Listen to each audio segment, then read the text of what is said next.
बोले सदगुरुदेव भगवान की जय।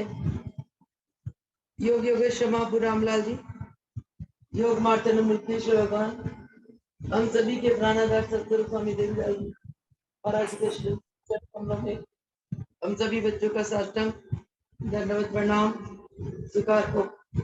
आइए प्रभु जी की कृपा करुणा आशीर्वाद से आज सत्संग आरंभ करते हैं। पिछले कई दिनों से वैराग्य दर्पण पुस्तक जो हमारे प्राणाधार गुरुदेव जी ने स्वयं लिखी है, उसी के ऊपर सत्संग चल रहा था। आज भी उसी कड़ी में चलो आगे बढ़ते हैं। वैराग्य दर्पण में तो पूरी पुस्तक में ही गुरु महिमा का वर्णन है, गुरु की महानता का वर्णन है और शिष्य के धर्म का वर्णन है कि शिष्य को कैसा बनना चाहिए और वैराग भाव के साथ किस प्रकार हम परमात्मा के साथ जुड़ सकते हैं और सतमार्ग में चलते हुए किस प्रकार हम परम पद को प्राप्त कर सकते हैं, इन सभी का वर्णन है।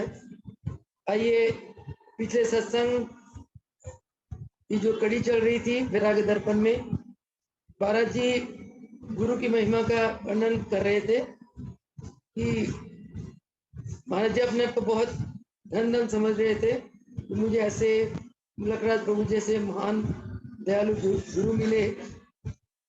और पिछले सत्संग में महाराज जी ने यही फरमाया कि शिष्य को कैसा होना चाहिए, शिष्य को एक मिट्टी की तरह रहना चाहिए। गुरु जैसे शिष्य को घड़ता है और शिष्य वैसे घड़ता चला जाए, जैसे माटी अपने को कुम्हार को सौंप देती है और कुम्हार माटी को घड़ता है और माटी कुछ नहीं बोलती, उस प्रकार शिष्य को तन मन धन से अपनी आत्मा से गुरु के चरणों में समर्पित रहना चाहिए। और गुरु तो हमेशा शिष्य का भलाई चाहते हैं, गुरु शिष्य को गढ़ गढ़ के अपना स्वरूप बनाना चाहते हैं।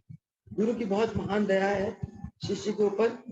तो महाराज जी फरमाते हैं कि दयाल तू ऐसा शिष्य बन कि जैसे गुरु तुम्हें जहां ले जाए, जिधर को ले जाए तुम उधर ही चल पड़ो। अपनी जितनी खोटी खरी सब गुरु के आगे, गुरु के चरणों में रख दो, अपना आपा को गुरु के चरणों में त्याग दो।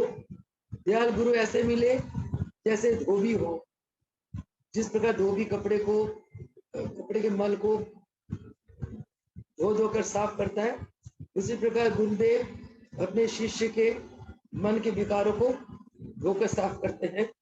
कैसे साफ करते हैं? ज्ञान के साबुन से। और ज्ञान के साबुन से उसके जो इस कली काल में कलीमल, जो कली का जो मल उसकी आत्मा में पड़ा हुआ है, उस सभी मल को गुरुदेव धो देते हैं। और महाराज जी फरमाते कि दयाल तुझे गुरु ऐसे मिले जिन्होंने तेरे सारे संशय मिटा दिए, ऊंच नीच का एक समाप्त कर दिए। गुरु ऐसे है जो समदर्शी है, जो हर एक शिष्य के ऊपर समभाव से रहमत बरसाते हैं। फिर आगे फरमाते हैं दयाल तुम्हें गुरु ऐसे मिले जैसे धूप हो, जैसे सूरज का प्रकाश हो, और गुरु ऐसे मिले जैसे चांदनी चांद की तरह शीतलता देने वाले हो। तो ऐसे गुरु के लिए क्या राजा क्या रंग, सभी बराबर है। तब आज का सत्संग आरंभ होता है दो एक इन लाइनों से। दयाल गुरु ऐसे मिले समदृष्टि निर्लोभ, शिष्य को प्रेम समुद्र में कर दे डूबा जो। दयाल तुम्हें ऐसे गुरु मिले जो समदृष्टि है, जिनके अंदर कोई लोभ नहीं है, कोई लालसा नहीं, कोई कामना नहीं, सिर्फ जो लेते नहीं देते ही देते हैं। और प्रेम के समुद्र में शिष्य को ऐसे गुरु हमेशा डुबाए रखते हैं। यानी कि दयाल तुम्हें ऐसे गुरु मिले जिनके कृपा करुणा आशीर्वाद से तुम हर पल प्रेम के सागर में डूबे रहते हो। दयाल गुरु बहुत तक फिरे, ज्ञान दान शुद्ध नहीं। दयाल गुरु दुनिया में बहुत है, परंतु उनका ज्ञान ध्यान शुद्ध नहीं है। ना वो स्वयं ज्ञानी ध्यानी है और ना अपने शिष्य को ज्ञान ध्यान बख्शने में समर्थ है। ताकि तारी सके नहीं एक को, कहे भूत की बाही। कहते हैं वो दयाल संसार में ऐसे गुरु है जो एक को भी नहीं तार सकते, परंतु हजारों की बाहों को पकड़ लेते हैं और ये कहते हैं कि हम तो सबको तार देंगे, परंतु ऐसा नहीं है। तो गुरु ही शिष्य के सभी शक्तियों की, सभी गुणों के मालिक भंडारी गुरु। शिष्य को इस बात का हर पल ज्ञान होना चाहिए। दूसरी बात, शिष्य को गुरु की आज्ञा का उल्लंघन कभी नहीं करना चाहिए। गुरु देह रूप में नहीं है, परंतु जो प्रभाग है, जब शिष्य उनकी वचनों पर उतरता है, 33 कोटि देवी देवता उसका साथ होती है और गुरु की कृपा बरसती है, क्योंकि गुरु को ब्रह्म रूप कहा गया है। गुरु ब्रह्म रूप में सारे संसार में व्याप्त, आपके अंदर, मेरे अंदर, सत्संग में, इधर उधर, सब था पे केवल गुरु ही गुरु विराजमान है। इस बात की अनुभूति तब होती है जब शिष्य का जब विराग होता है, केवल गुरु से ही उसकी अंदर की लगाव होती है, आसक्ति होती है, अटैचमेंट होता है, सब होता है। आगे महाराज जी बातें हैं, क्यों संसासी लोग की क्षण पानी क्षण आग, ऐसे दुख सुख जगत का दयाला तू मत याग। कहते जैसे संडासी को गरम करते हैं ना लोग, 1 मिनट तंदूर की रोटी बनाते हैं, संडासी को 1 मिनट आग में रख देते हैं, पानी में रखते हैं, फिर आग में रखते हैं, पानी में रखते हैं। तो कहते इस प्रकार क्षण में उसको आग में डालते हैं, क्षण में पानी। इस प्रकार दयाला संसार के सुख दुख है, इसीलिए तू संसार को त्याग दे। संसार आपको सुख देगा क्षण के लिए, दूसरे क्षण आपको दुख मिल जाएगा, फिर सुख फिर दुख। ऐसे संसार को दयाला तू त्याग दे। अचरज जीवन जगत में गरीबों साचो जान। कहते मृत्यु जो है वो सत्य है। जीवन में ये एक अचरज की बात नहीं है, मौत आती ही आती, सत्य है, ये दोहराई नहीं है इसमें। दयाला बहुत सा जात है, हरिसो ना पहचान। कहते पल पल तेरा जीवन बीतता जा रहा है, मौत की तरफ आगे बढ़ रहा है, मौत एक दिन आएगी सो आएगी। इसीलिए दयाला इस जीवन की कीमत को जानते हुए जीते जी हरि को पहचान लो, गुरु को पहचान लो। गुरु को पहचानने के लिए क्या करना होगा? पहले अपने आप को जानो, क्योंकि अपना आप ही तो आत्मा है, वही तो परमात्मा है। आत्मा ही परमात्मा है, परमात्मा ही आत्मा है। जिस प्रकार शारीरिक संबंध में माँ और बेटी, बेटी और माँ एक ही रूप होता है, जहां तक तन का सवाल है, क्योंकि माँ के घर से बेटी जन्म लेती है, तो बेटी, माँ बेटी के अंदर अपना रूप देखती है, बेटी माँ को अपना प्राण समझती है, अटैच रहती है माँ के साथ। बेटी को माँ मिल गई, सब कुछ मिल गया। उसी प्रकार परमात्मा आत्मा में अपना रूप देखता है, तो आत्मा परमात्मा में आसरा मांगता है। महाराज जी फरमाते हैं, कुटुंब जाल जीत तीत रूपो पशु पक्षी नरमाही, दयाल गुरु भक्ति बचे निगुरा उजत जाही। कहते संसार में जितने कुटुंब रिश्ते नाते हैं, जो गुरु के चरणों के साथ नहीं जुड़े होते, संसार के चक्रों में रस्ते चले जाते हैं।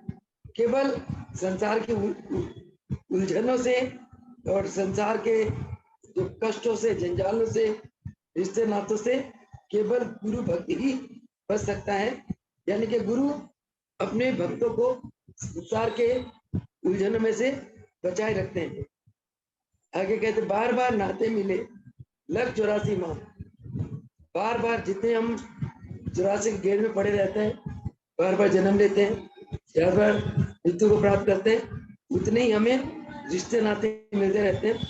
दयाल सतगुरु ना मिले पकड़ी निकासे बा।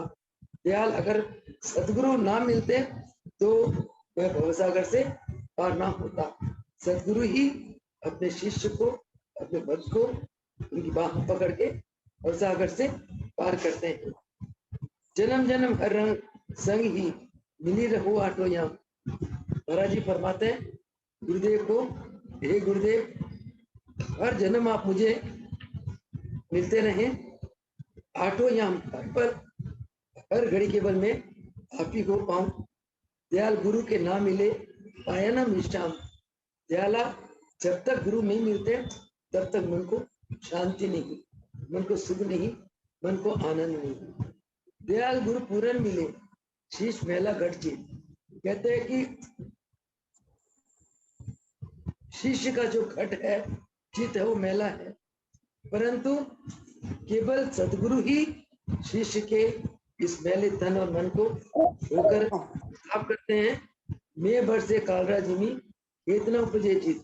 कहते जिस प्रकार बारिश के बरसने पे सब गंदगी निकल जाती है, सब सफाई हो जाती है, उसी प्रकार गुरु अपनी कृपा करुणा आशीर्वाद से, अपनी रहमत के बारिश से शिष्य के मैले घट को शुद्ध साफ कर देते। मलायगिरी के निकट जो सब टूम चंदन हुए। कहते जैसे मलायगिरी पर्वत नजदीक कोई भी पेड़ पौधा हो तो चंदन की तरह खुशबू देने लगता है। कीकर शीशो चीड़ तरु कोई न कबू हुए।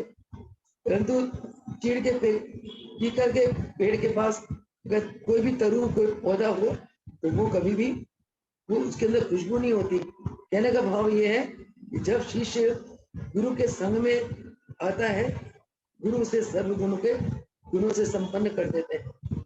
जब तक गुरु शिष्य को नहीं मिलते तब तक शिष्य अवगुणों से भरा रहता है। इसका भाव यही है, शिष्य माटी पात्रा शिष्य लकड़ी समझे। शीश मिट्टी है, शीश पत्थर है, शीश लकड़ी है। दयाला गुरु पारस लगे कैसे कंचन हुए। दयाला जब गुरु पारस होते हैं, जिस प्रकार पारस लोहे को सोना बना देता है, उसी प्रकार गुरु शिष्य के अवगुणों को धोकर उस गुणों से संपन्न कर देते हैं। शीश सराय तेल बिना बाती भी नहीं माही। दयाल गुरु दीपक मिले जानन ओसी नहीं। कहते हैं कि शीश तो एक बाती है, जब तक उस बाती में तेल नहीं डालोगे, इसमें जोत नहीं डालोगे, तब तक वो बाती नहीं जलती। गुरु ही शीश रूपी दीपक को जलाते हैं और उसको चांदना, उसके जीवन को ज्ञान के जोत से प्रकाशित कर देते हैं। और गुरु जब शिष्य को ज्ञान देते हैं, शिष्य की अज्ञानता सब मिट जाती है, ज्ञान के प्रकाश से उसका जीवन प्रकाशित हो जाता है। दयाल गुरु समृद्ध कला सर्वदेश सब अंग। यदि दयाला तुम्हारे जो गुरु है वो सर्व अंगों के स्वामी, सर्व समर्थवान है, अनंत कलाओं के वो मालिक है। कोई कैसा शीश हो सब पर गिरे रंग। गुरु के चरणों में कैसा भी शीश आ जाता है, गुरु अपना प्रेम के रंग से शिष्य को रंग देते। गुरु कभी नहीं देखते ये शीश अच्छा है, बुरा है, काला है, गोरा है, ऊंच है, नीच है, किसी जात का है, गुरु ये नहीं देखते। जो भी चीज गुरु के चरण में आ जाता है, गुरु अपने रंग से शीश को रंग देते।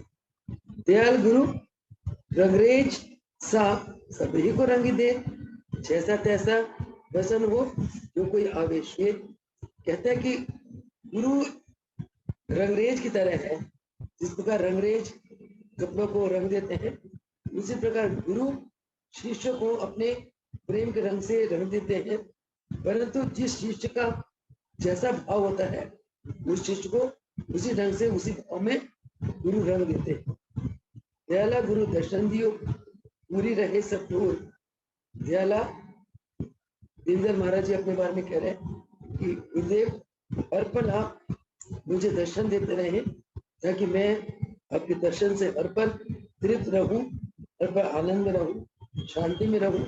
जहां तहां गुरु ही लगे कृष्णा में, और कि हे गुरुदेव मेरी दृष्टि में आपके सिवा कोई दृष्टि में ना आए। मैं आपके सिवा हर स्थान पे, हर कण कण में गुरुदेव मैं केवल आप जी का ही दर्शन करूं, आप जी ही मेरे दृष्टि में आए। यानी कि मेरा मन इतना अपनी भक्ति में रम दो कि मुझे गुरुदेव आपके सिवा और कोई नजर ही ना आए। देखा थी आनंद भयो सदगुरु पहुंचे जाए आए। ये तो सदगुरु के दर्शन करते ही मैं आनंद में विभोर हो जाता हूँ। जैसे गुरु के चरणों में पहुंचता हूँ तो मैं आनंद से विभोर हो जाता हूँ, आनंद से भरपूर हो जाता हूँ। भवसागर दुख रूप से दयाला लयो बचाई। भवसागर दुख रूप है, इस दुख रूप भवसागर में दयाला गुरु हर पल तुम्हें बचाते रहते हैं। यानी कि गुरु के शरण में आने के बाद संसार का दुख कोई भी महाराज जी को छू नहीं सकता। महाराज जी गुरु की कृपा से हर पल आनंद में ही झूमते रहते। मुल्कराज के चरण पर दयाला वारे प्राण। मुल्कराज गुरुदेव के चरणों में दयाल बार बार अपने प्राणों को वारते हैं, प्राणों को समर्पित करते हैं। जगत व्याधि सो गाड़ी कर राखी पद निर्माण। कहते व्याधि रूपी जगत से गुरु ने मुझे तार लिया। व्याधि रूपी जगत यानी कि इस भवसागर से गुरु ने मुझे पार करके मुझे निर्वाण पद का दान प्रदान किया। ऐसा महाराज जी गुरुदेव के चरणों में प्रार्थना कर रहे। दयाल गुरु महिमा कही बड़ी सुनी ही हो सिराए। कहते दयाल गुरु की महिमा इतनी महान है, इनको पढ़ पढ़ के, इनको सुना सुना के मेरा दिल हर पल द्रवीभूत होता रहता है। गुरु के प्रेम में उपजे गुरु की भक्ति दृढ़, दुविधा दूर मती जाए। जैसे जैसे मैं गुरु की महिमा को कहता हूँ, उनकी महिमा को पढ़ता हूँ, उनकी महिमा को हृदय से हरण करता हूँ, वैसे वैसे मेरे अंदर गुरु भक्ति दृढ़ होती चली जाती है और जो संचय दुविधा दुर्मत सब का विनाश हो जाता है। ये है चौपाई। इसके बाद अगला चैप्टर है विराग उपजावन वर्णन। कि विराग हृदय में विराग किस प्रकार उत्पन्न होते हैं। पहला तो था अभी तक जो हमने सत्संग करा, सत्संग का शीर्ष था सतगुरु महिमा वर्णन। अभी तक का शीर्ष था सतगुरु महिमा वर्णन। अब जो शीर्षक है वो है विराग उपजावन वर्णन। हमारे अंदर विराग कैसे उपजता है इसका वर्णन गुरुदेव सुना रहे हैं। दयाल भजू हरि नाम को तजो जगत सुने। हमारे अंदर विराग कैसे आएगा। सबसे पहला पॉइंट महाराज ने क्या कहा, ध्यान से सुनो। दयाल भजू हरि नाम को तजो जगत सुने। कहते जब हम संसार से नेह को छोड़ देते हैं और हरि नाम को दिन रात भजते हैं, अपना तो कोई है नहीं, अपनी सही ना दे, क्योंकि अपना कोई नहीं है। ये जो शरीर है ये भी अपना नहीं है। जब ऐसा भाव आता है भगत के अंदर तब उसके अंदर विराग उपजता है। महाराज जी फरमाते थे, कहते अगर तुमने सच्ची भक्ति लेनी है तो तुम्हारे अंदर विराग होना चाहिए। विराग का मतलब संसार के रिश्ते नातों से और संसार के किसी वस्तु से प्रेम नहीं रखना, मोह नहीं रखना, अटैचमेंट नहीं रखना। संसार के वस्तु से आसक्ति होते ही गुरु के प्रति प्रेम, गुरु की भक्ति कम हो जाती है। और यही फरमाते कि पहला पॉइंट क्या है, अगर आपने अपने अंदर विराग उत्पन्न करना है तो आपने क्या करना है, एक तो जगत के साथ आसक्ति छोड़ना है, जगत के प्रति मोह त्यागना है। और क्योंकि अपना कोई नहीं है संसार में, ये शरीर भी अपना नहीं है, हम अपने आप में क्या है, हम शुद्ध बुद्ध पवित्र आत्मा है। आत्मा को ये देह मिली है, आत्मा इस देह को कभी अपना नहीं मानती, न मानना चाहिए, क्योंकि एक दिन इस देह को भी त्याग देती है। हमारा सत्य बुद्ध है वो आत्मा है, हम लोग आत्म स्वरूप है, हम लोग पावर है। ये आत्मा पावर कहाँ से लेती है, परमात्मा से लेती है। कब लेती है, दिन रात परमात्मा का नाम जप कर और कान में केवल केवल परमात्मा में चित्त लगाते हुए ये आत्मा परमात्मा से पावर लेती है। और पावर लेकर ये आत्मा ऐसी बन जाती है जैसे बच्चे को माँ मिल गई, बेटा को पिता मिल गया, पत्नी को पति मिल गए। इस मिलन में जो सुख मिलता है, जो आनंद मिलता है, वही आनंद तब मिलता है आत्मा को, जब आत्मा परमात्मा के साथ जुड़ जाती है। यानी कि आत्मा परमात्मा से शक्ति खींचकर आत्मा परमात्मा में, परमात्मा आत्मा में आ जाती, तब असली सुख, असली निर्भय अवस्था की प्राप्ति होगी। आगे महाराज जी फरमाते हैं, यही कही गुरुदेव जी, यही पुकारे संत। कहते मेरे गुरुदेव यही वाणी फरमाते हैं और सभी संत भी यही वाणी फरमाते हैं। दयाला राजिया जगत को तो ही तजोगे अंत। दयाला जगत को तज दो, क्योंकि अंत में जगत को तजना ही है। एक दिन जब हम संसार छोड़कर जाने लगेंगे, संसार को छोड़ना पड़ेगा। महाराज जी फरमाते हैं कि गुरुदेव क्या आज्ञा देते हैं कि जीते जी संसार को त्याग दो, जीते जी संसार से कोई मुंह मत रखो, क्योंकि अपना कोई नहीं है, देह भी अपना नहीं है। जिस देह से हम इतना प्रेम करते हैं, इस देह के लिए हम मर मिटते हैं, देह भी अपना नहीं है। इसीलिए सबको त्याग दो, जगत को त्यागो, तभी तुम्हें तुम्हारे अंदर विराग पैदा होगा।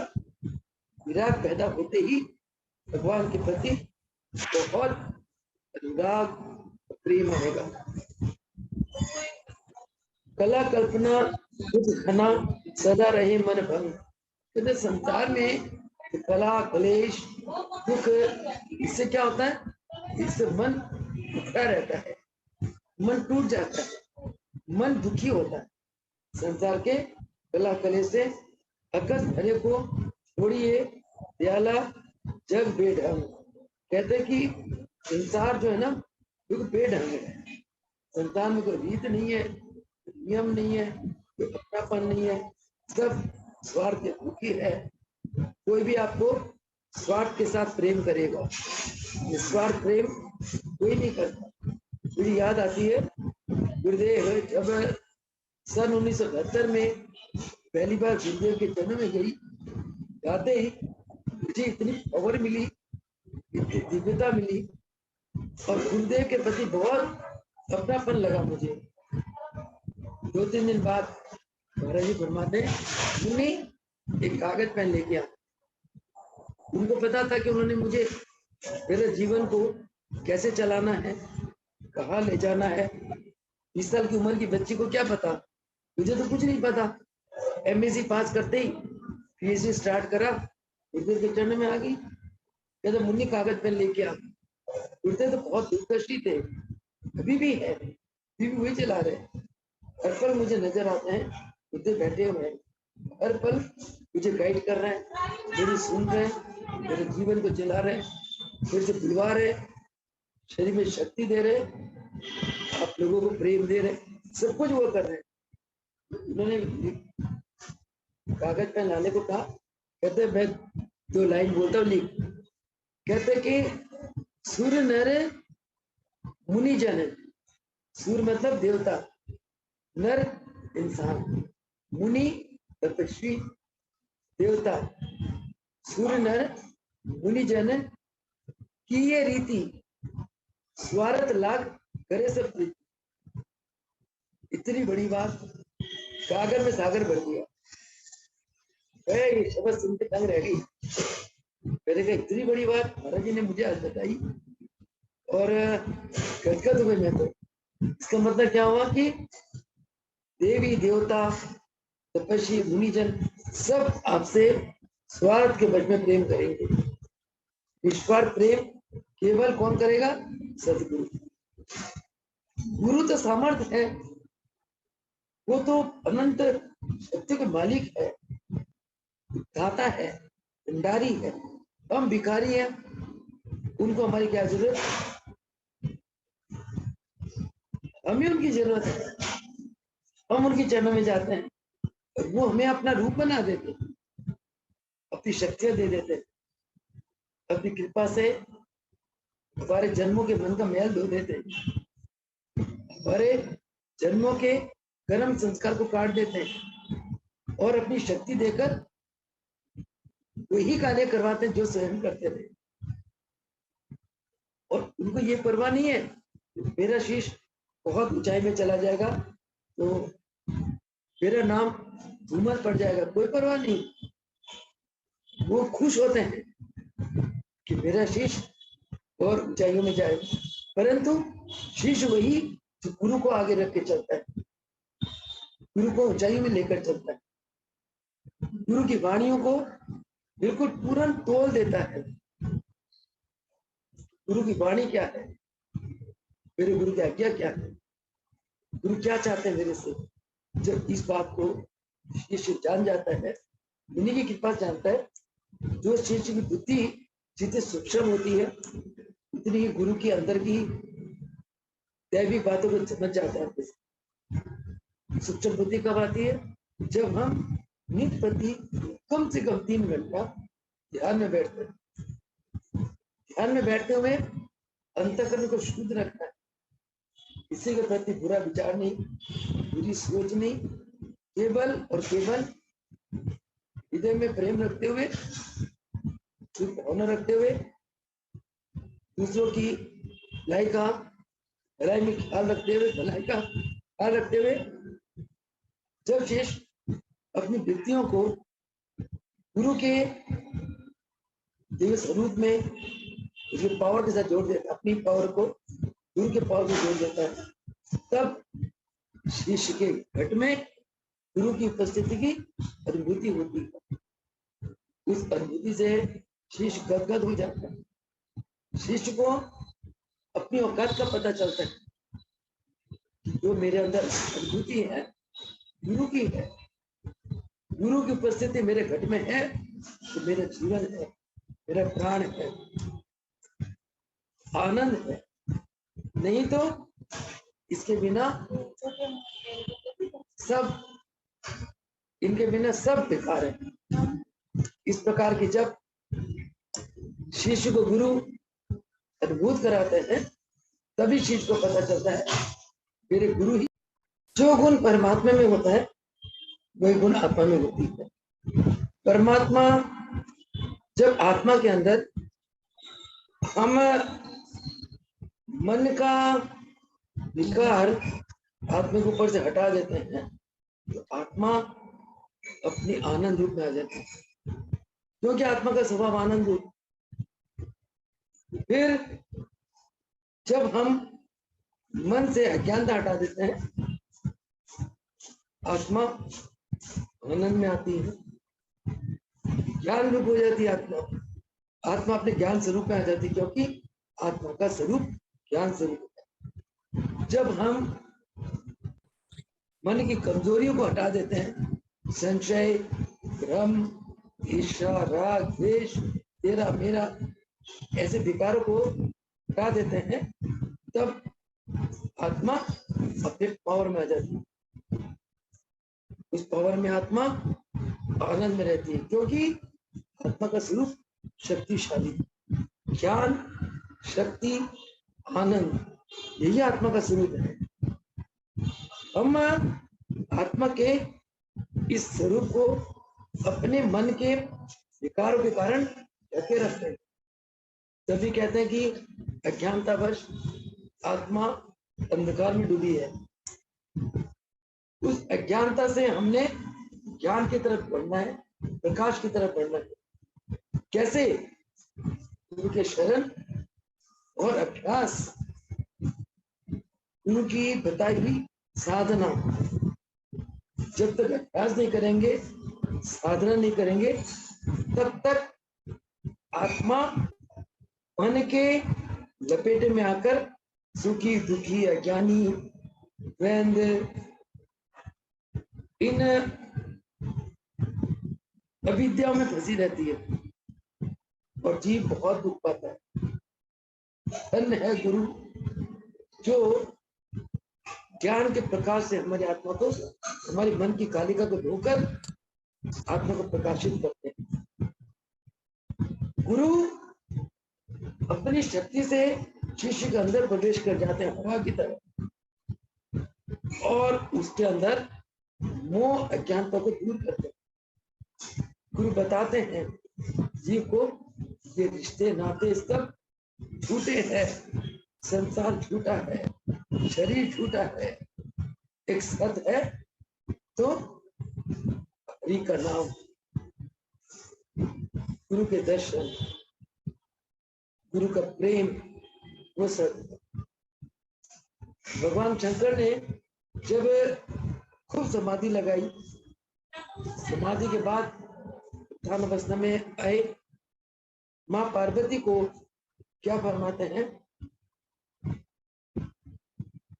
सुनो भवानी, कहूं मैं अनुभव अपना, हरि नाम सत, सारा जगत एक सपना।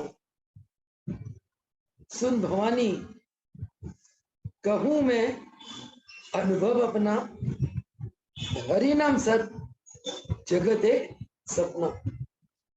वाकई सपना है, और हम इस सपना रूप जगत को सत मानकर इसी में रमे हुए हैं। सुखी रहते हैं, दुखी रहते हैं, पोते पोती, बेटे बहू, बेटी दामाद, पति सास ससुर, इन्हीं में फंसे रहते हैं। क्योंकि हम जगत को सच समझते हैं, हरि नाम को असत समझते हैं। हरि पता नहीं है कि नहीं है। गुरु तो दिखा देते हरि को। वैराग तो लाओ, संस्था से मुंह तो छोड़ो, चलो आगे चलते हैं। दयाला अवसर जाते हैं, हरि सो ना पहचाने। जग शैया, जग में पगा, जग में जो पैर रखता है, ये जग एक शैया है, शैया। जग संग दीने मान, जब जग में रहोगे तो वो तुम्हें मान बढ़ाई देंगी, पर अहंकार जगा देगा। राम तजे जग सुरचे, दयाला निश्चय हान।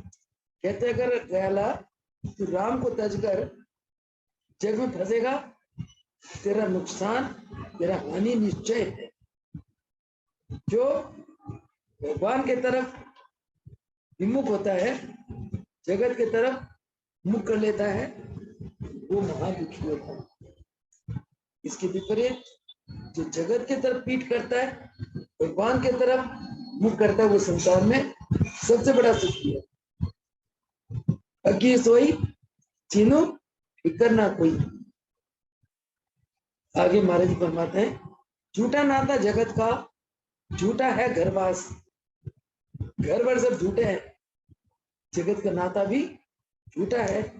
तभी अगर जब गुरु के घर में आते हैं, या गुरु का नाता सच्चा नाता है, और इस घर से, घर में भगत बहुत आनंद में रहता है, क्योंकि जगत की परछाई गुरु के घर में नहीं पड़ती।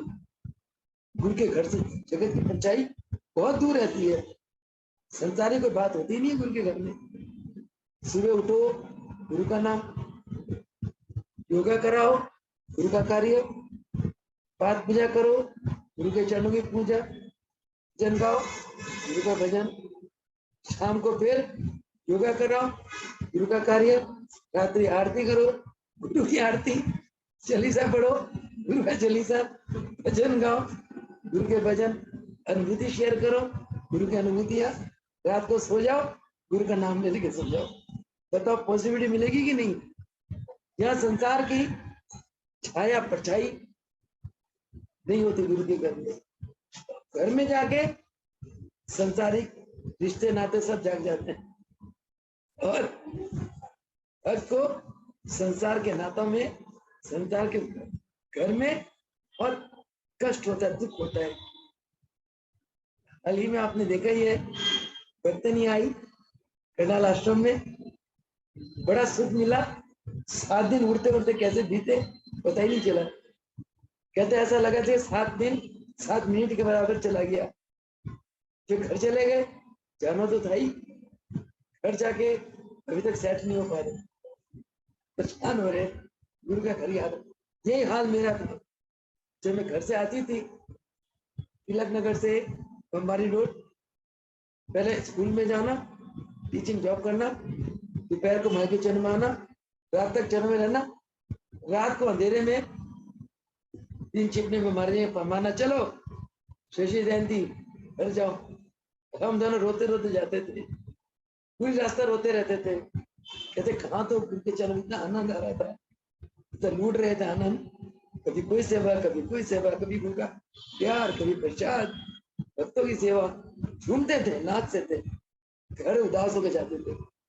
फिर उदासी लेके सो गए, सुबह फिर जाके फिर गुरु के चरणों में जाना, और चरणों में इतना आनंद आता था, मैं आपको बता नहीं सकता। क्योंकि अभी ये भी गुरु का घर है, शक्तियां हैं, वाइब्रेशंस है। सच्ची आत्माओं को इस घर में हमेशा आनंद मिलेगा। और जो संसार का घर है, झूठा घर है, वहां सच्चा आनंद ही मिलता। यही कारण है भक्त आने के बाद जब घर जाते हैं, सेट होने में 2-3 दिन लग जाते हैं। पर चलो, वहां भी हम अगर निर्लेप होकर रहेंगे गुरु के भजन में, गुरु की याद में, ध्यान में, वो भी स्वर्ग बन जाएगा। सबके घर को हम स्वर्ग बना सकते हैं। घर में बैठो, अब पूजा करो, भजन गाओ, अच्छी पुस्तकें पढ़ो, ध्यान लगाओ, बच्चों को लेकर आरती करो, पूजा करो, सब मिलकर भजन गाओ, सबको को ध्यान में बैठो, जाप करो, बच्चों को लेकर पाठ पूजा करो। घर को भी हम स्वर्ग बना सकते हैं, घर को भी आश्रम बना सकते हैं, केवल हमारे अंदर भाव होना चाहिए। चलो आगे बाबा जी फरमाते हैं, झूठा नाता जगत का, झूठा है घरवास, ये तनु झूठा देखकर प्राणी बनी उदास। जो ज्ञानी लोग हैं, जब उन्हें पता चल जाता है जगत का नाता झूठा है, घर बार भी झूठे हैं, ये तन भी झूठा है, सारा कुछ झूठा जानकर ज्ञानी लोग उदास रहते हैं। इसी को वैराग कहते हैं। सब कुछ होते हुए उदास है ना, यही वैराग है। घर पर छोड़ दिया पर तो मन घर में फंसा हुआ है, वो वैराग नहीं है। चलो, जब लगी चावल धान में, तब लगी उपजे आए। चावल का जब धान होता है ना, धान से फुटा होता है, जब छिलके को तजी निकस मुक्त रूप हो जाए। छिलके रूपी जग को जब तुम त्याग दोगे तब मुक्त होगे। जैसे धान के, चावल का धान होता है ना, छिलका तब तक बचता है, यानी कि जब तक प्राणी जगत में फंसा रहेगा, कर्म संस्कार से बढ़ते चले जाएंगे। संसार रूपी कांटे तक वृक्ष में जीव उलझता चला जाता है। जैसे धान चावल से ऊपर छिलका हट जाता है, चावल मुक्त हो जाता है, इसी प्रकार जब आप छिलका रूपी जगत को त्याग दोगे तो आप मुक्त हो जाओगे। कुटुंबी संगाति बीच में आदि अंत नहीं हुए। कहते ये रिश्ते नाते कुटुंब कबीला ये इनका कोई अंत ही नहीं है। इनमें फंसोगे तो फंसते चले जाओगे, कोई अंत नहीं है रिश्तेदारों की। बीच मिले बीच ही गए, दयाला संग ना कोई। कहते इनके साथ कितना ही कर लो, कितना इनमें फंसते चले जाओ, अंत में दयाला तुम जब अकेले यात्रा करोगे तुम्हारे साथ कोई नहीं आएगा, सब अकेले है। कहते आया आया है जो जाएगा राजा रंग फकीर, जो आया है वो जाएगा राजा रंग फकीर। एक सिंहासन पर चले एक बंदे जाते की, एक सिंहासन पर चढ़ के जाता है कौन? जो वैरागी होता है, जिसको संसार के किसी रिश्ते नाते से कोई मतलब नहीं, तभी तो वो हरि से मतलब रखता है और हरि का विमान लेने आता है उसको। और जो मोहमाया में फंसा हुआ है संसार में, कुटुंब जाल में, वो कर्मों के बंधन के जंजीरों से जकड़ा हुआ जाता है। चलो आगे चलो, क्या कहते हमारे द्वारा तब लगे तारा सुत और वीर। देखो वही बात, पति पत्नी बेटी बेटा दामाद बहू सब स्वार्थ के पीछे आपसे प्रेरित करते हैं। गुरु ने मुझे आज से 50-52 साल पहले ही फरमा दिया था, सब स्वार्थ के पीछे आपसे प्रीत करेंगे। जीवन जीते पहले जो मुँह बटावे सिर। कहते जैसे जीते जी बैल को तुम जोते हो, कुछ बैल मर जाता तो उसकी कोई कीमत, उसको मुँह बटावे से उसको कितना देते हो आप। कहने का भाव क्या है कि जीते जी सभी आपके साथ स्वार्थ पर प्रेम करेंगे, जैसे स्वार्थ खत्म हुआ आपसे उनका कोई नाता नहीं। बेटे को देख लो, जब तक उसकी शादी नहीं होती वहां पर कितना प्रेम करता है वो भी करता है, शादी होते ही बीवी का बन जाता है, माँ बाप को नहीं पूछता। बाप तो कैसे बन जाता है, माँ परेशान होती है, जिसको मैंने जन्म दिया है आज वो दूसरों का बन गया। ये एक संसार की रीत है, इसी को संसार कहते हैं। तभी कहते हैं संसार को त्यागो, छोड़ो, वैराग में आ जाओ। कोई किसी के संग ना, रोग मरण दुख बंध।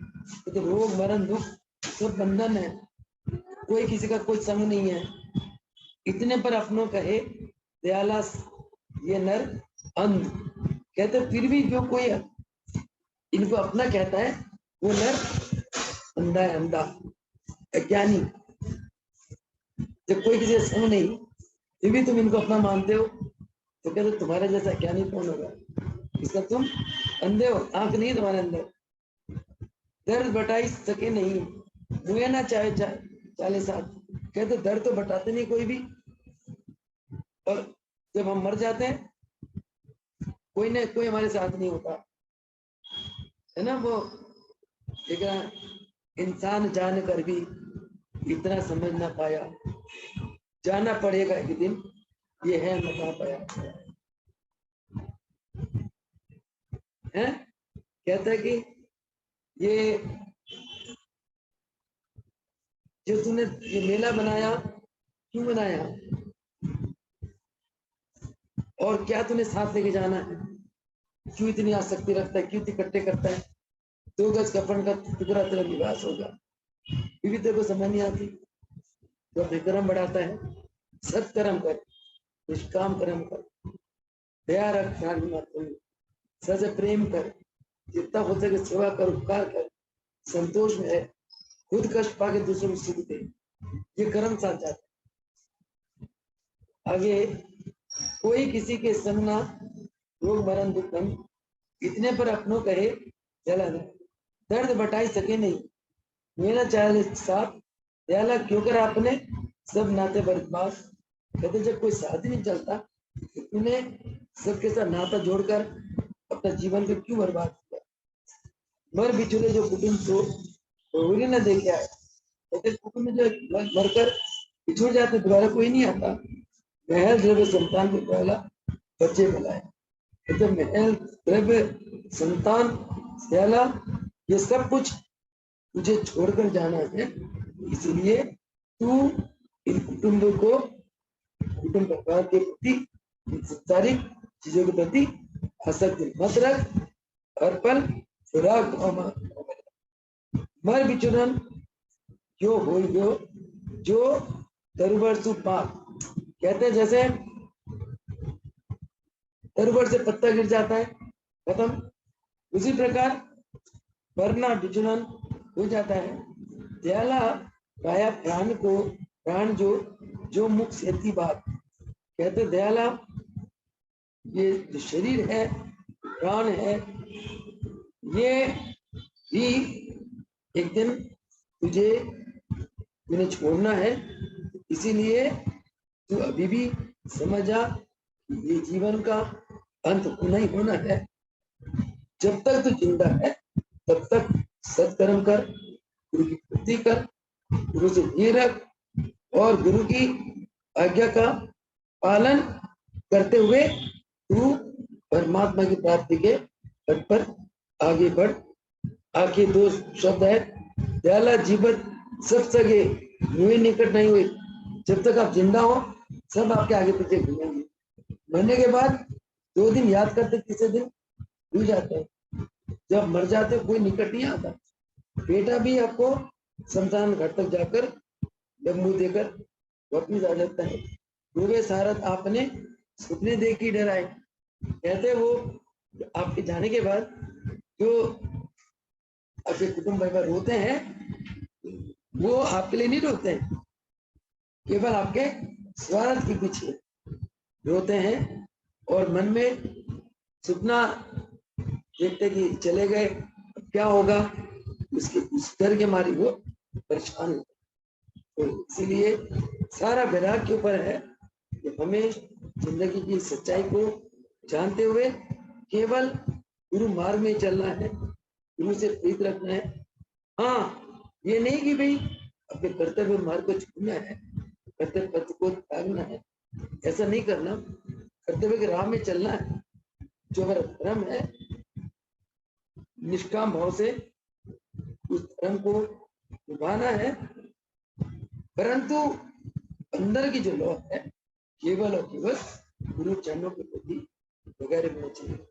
एक संत ने कहा कि ये देह संसार को दे दो, परंतु ये मन प्राण आत्मा भगवान को दे दो, तब आपका कल्याण है।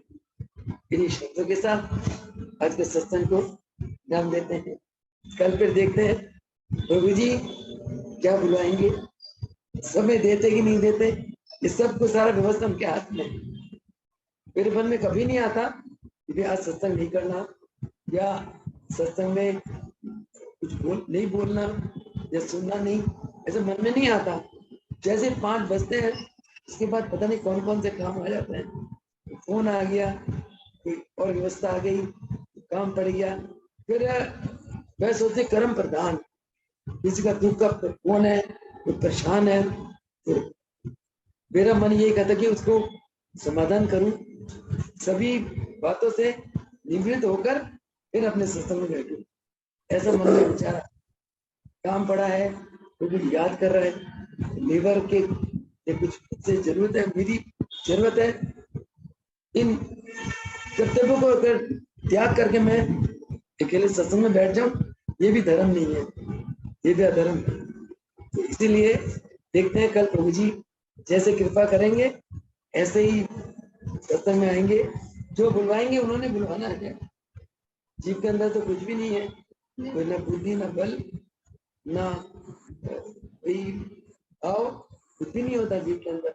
सब कुछ प्रभु जी अपनी कृपा करुणा आशीर्वाद से करवाते। तो कल तक के लिए विदा लेते हैं। इन्हीं शब्दों के साथ आज का सत्संग को समाप्त करते हैं। 40 का टाइम हो गया है। गुरुदेव भगवान आपके पास पूरी शक्ति है बोलने की। जय आपके पास पूरी शक्ति है बोलने की। पूरी शक्ति है, पूरी